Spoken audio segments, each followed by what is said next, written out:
लोकांनी घरा चांगली चांगली बांधलानी, पण त्यात राहायच कोण माणूस नाही. निम्म्या घरासनी अशी टाळी लागलेली. गावाचा गावपणच कुठंतरी हरवत चाललाय.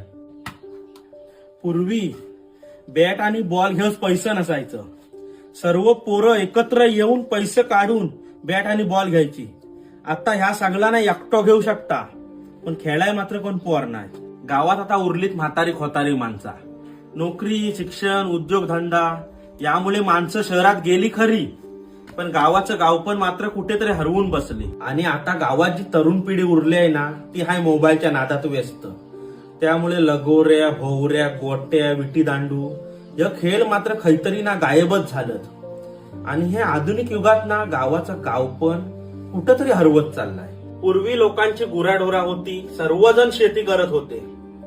आता कोण गावात माणूसच उरला नाही आहे. त्याच्यामुळे या गुरांचं वाढ